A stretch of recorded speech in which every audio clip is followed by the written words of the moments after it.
Hello everyone, this is my page Maisha family. আশা করছি সকলেই খুবই ভালো আছেন। আলহামদুলিল্লাহ, আমি এবং আমার পরিবারের সকলেই খুব ভালো আছি। আজকে আপনাদের সাথে একটি রেসিপি শেয়ার করব।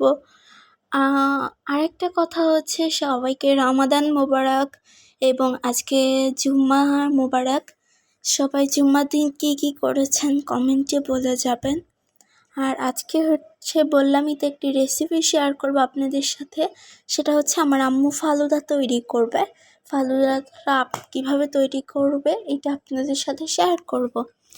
এইটা ফালুদা মিক্সডের প্যাকেট, আপনারা সবাই চিনেন। আর ফালুদা মিক্স দুইটা প্যাকেট হয়ে থাকে, একটা ভ্যানিলা ফ্লেভার, একটা ম্যাঙ্গো ফ্লেভার। আমরা ভ্যানিলা ফ্লেভার ভালো লাগে তাই ভ্যানিলা ফ্লেভার আনি, আর ম্যাঙ্গো ফ্লেভার যার ভালো লাগে তারা ম্যাঙ্গো ফ্লেভার আনতে পারেন। আর এটার ভিতরে তিনটা প্যাকেট থাকে, দুইটা জেলি, একটা গ্রিন জেলি, একটা পিঙ্কি জেলি, আর একটা ফালুদার মিক্সড। আপনাদের তো আগেই বললাম ফালুদা মিক্সড রান্না করবো, তাই তো ফালুদা মিক্স থাকবেই অবশ্যই। আর আমরা রাঁধুনি গুঁড়া মশলা তো আপনারা সবই খান, রাঁধুনি গুঁড়া মশলা। আমরা ফালুদাও খাচ্ছি রাঁধুনি দিয়ে। আর দুধটা সুন্দর করে আম্মু জাল দিচ্ছে, কারণ দুধ না জাল দিলে তো হবে না। আর এখন আরেকটা কথা দুধটা সুন্দর করে বলক আনাবেন না, কিন্তু ফালুদা মজা লাগবে না। তারপর মিক্সটা দিয়ে দিতে হবে, আর দুধ অনেকক্ষণ জাল দিতে হবে। আর বললামই তো জেলির কথাই, যে জেলি দেখতে পাচ্ছেন, কিন্তু আমাদের আজকে জেলিটা বেশি ভালো হয়নি, তাও আলহামদুলিল্লাহ আমাদের কাছে ভালো লেগেছে।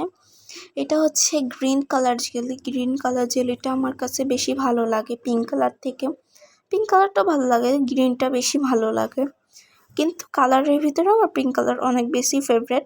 দেখতে পাচ্ছেন যে আম্মু অনেক নাড়তেছে, আর এটা কিন্তু অনেকক্ষণ নাড়তে হবে, নাড়া বন্ধ করে দিলে নিচে লেগে যাবে। দেখতে পাচ্ছেন যে বলক চলে আসছে। এখন আমার আম্মু প্লেটে হালতেছে, আর দেখতেছিনি তো, আমি বললাম না যে এটা না নাড়লে যে বসে পড়ে, ওই যেটাতে এটা তৈরি করে ওটা বসে পড়ে। এটা কি আপনার বলুন তো, এটাও জেলি, এটা pink colour jelly. Pink colour জেলিটা আজকে বেশি ভালো হয়নি, কারণ পিঙ্ক কালার জেলিটা পরে দেওয়া হয়েছে তো। আর এই যে ফল, আমরা কলা, আপেল, তারপরে খেজুর আর তরমুজ নেওয়া হয়েছিল।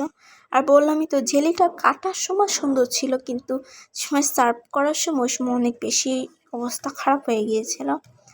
আর আমার ফুপাতো বোনটাও আজকে এসেছে আমাদের বাসায়, আর আমার ফুপাতো বোনটাও আমার আম্মুর হাতের ফালুদা অনেক বেশি পছন্দ করে। আর এটা ছিল আমার জন্য, আর আমি বানাচ্ছি, তাই আমারটা তো স্পেশাল হবেই। আর এই যে বললাম না যে একটু অবস্থা খারাপ। আর আপনারা সবাই চেষ্টা করবেন আইসক্রিম দিয়ে খাওয়ার, অনেকে বরফ দিয়ে খায়, তো বরফ দিয়ে খাবেন না, কারণ আইসক্রিম দিয়ে খাওয়াটা অনেক বেশি প্রয়োজন। আইসক্রিম না দিলে তো ভালোই লাগবে না। আর আমরা বড় আইসক্রিম আনি, কিন্তু এবার ছোট এনেছি, কারণ ছোট এনেও একটু দেখা দরকার। আজকের ব্লগটা ভালো লাগলে like, comment, share and subscribe করবেন। সাবস্ক্রাইব না করলে কিন্তু অনেক কষ্ট পাবো, আর কমেন্ট না করলে আরও কষ্ট পাবো। লাইক করবেন। টাটা, বাই বাই সবাইকে।